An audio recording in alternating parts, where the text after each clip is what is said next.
ঢাকা বিশ্ববিদ্যালয়ের ইতিহাসে এমন নাটকীয় মুহূর্ত খুব কমই এসেছে।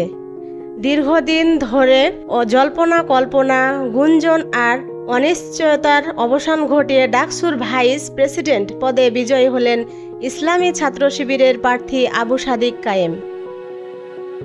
শুরু থেকেই অনেকেই বলেছিলেন শিবির ও ছাত্রী সংস্থার কর্মী ছাড়া তার পাশে আর কেউ দাঁড়াবে না, কিন্তু শেষ পর্যন্ত ফলাফল যেন সব সমীকরণ ভেঙে দিয়ে প্রমাণ করল সাদিক কায়েমের প্রতি গ্রহণযোগ্যতা প্রত্যাশার চেয়েও অনেক বেশি। এই নির্বাচনের প্রতিযোগিতা ছিল অভূতপূর্ব। একদিকে আবিদুল ইসলাম খান, অন্যদিকে উমামা ফাতেমা, আব্দুল কাদের কিংবা শামীম হোসেন, সবাই ছিলেন ভিপি পদের যোগ্য ও শক্ত প্রতিদ্বন্দ্বী। কিন্তু শেষ বিচারে সবার উপরে উঠে এলেন সাদিক কায়েম। যেন ইতিহাসের এক নতুন অধ্যায় শুরু হলো। যে বিশ্ববিদ্যালয়ে রাত 1টার সময় ছাত্র শিবিরের নাম উচ্চারণ করাটাই ছিল ঝুঁকিপূর্ণ, সেখানে আজ শিবিরের প্রার্থী বিজয়ী হয়ে আসনে বসেছেন। শিবিরের এই সাফল্য যেন নতুন করে লিখে দিল ডানপন্থী ছাত্র রাজনীতির অধ্যায়। দীর্ঘদিন ধরে যে বিশ্ববিদ্যালয়কে বলা হতো বামপন্থীদের দুর্গ, সেই দুর্গ ভেদ করলেন সাদিক কায়েম। শুধু তাই নয়, মাদ্রাসা থেকে উঠে আসা শিক্ষার্থীদের দীর্ঘদিন ধরে অবহেলার চোখে দেখা হলেও আজ তারা সেই বিশ্ববিদ্যালয়ে নেতৃত্ব দেওয়ার পর্যায়ে পৌঁছে গেছেন।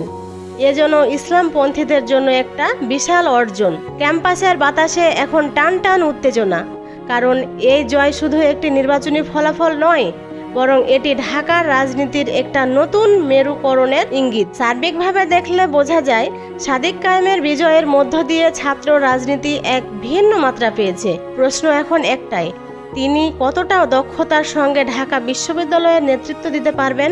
কারণ প্রায় সব জোট একত্রিত হয়েছিল শিবিরকে ঠেকানোর জন্য। এমন পরিস্থিতিতে সাদিক কায়েমকে এখন প্রায় একাই এই দায়িত্ব সামলাতে হবে। প্রতিপক্ষের চাপ, ক্যাম্পাসের জটিলতা আর ছাত্র রাজনীতির বহুমুখী ধারা সব মিলিয়ে সামনে তার পথ একদমই সহজ না। তবে একথা স্পষ্ট, এই বিজয় শুধু একটি প্রার্থীর ব্যক্তিগত সাফল্য নয়, এটি এক রাজনৈতিক ধারার পুনরুত্থানের প্রতীক। ঢাকা বিশ্ববিদ্যালয়ের রাজনীতি যেখানে যাক না কেন, এই মুহূর্তে ইতিহাস অমর হয়ে থাকবে। এক সময়কার তুচ্ছতায় ভরা শিবিরপন্থীরা আজ নেতৃত্বের আসনে বসেছেন। এ যেন বাস্তবতার চেয়েও এক নাটকীয় গল্প। আর এই নাটকের মূল চরিত্র হয়ে সাদিক কায়েম ইতিমধ্যে ছাত্র রাজনীতিতে স্থাপন করেছেন নতুন এক দিগন্ত।